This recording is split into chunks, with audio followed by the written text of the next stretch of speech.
talk to a lot of people in the people space. I'm a person in the people space, and I experienced this myself.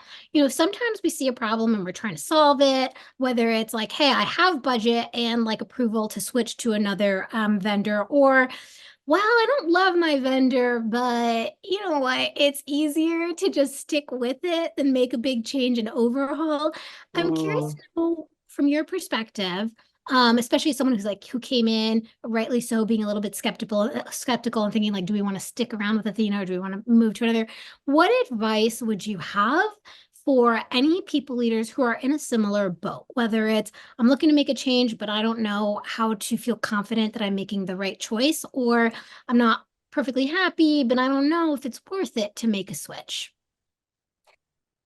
another really good question. A couple of things come to mind. The first thing is, I think in order to make that decision, you need to know a couple of things. The first thing is understanding where your organization is currently.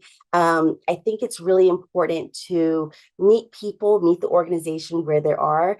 Many times people come into new organizations and say, well, this is how we did it here, so we need to do this. And it's like, well, that was a different organization with different people and a different culture. So understanding your culture, understanding, the needs of your people.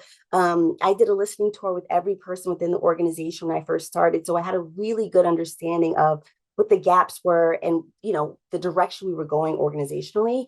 I would say the second thing to consider is, what's the ROI that you're really getting on, your current tool?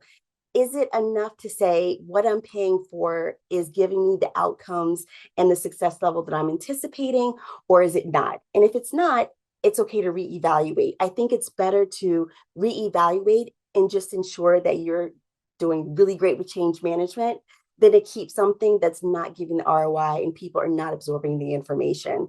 And then I would say the third thing that comes to mind is I think just making sure that um, you know getting a pulse on the ground of how people feel about the trainings. I think to your point earlier, it's important that everyone feels included in the training, making sure that it's speaking to everyone. And I think unfortunately a lot of these tools out here are specific to maybe one type of person.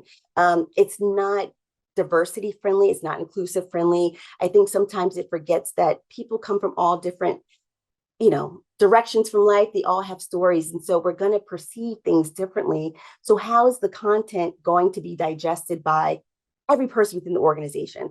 And if it's going to be biased, or if some people are going to get it, some people aren't, it's time to look for something different.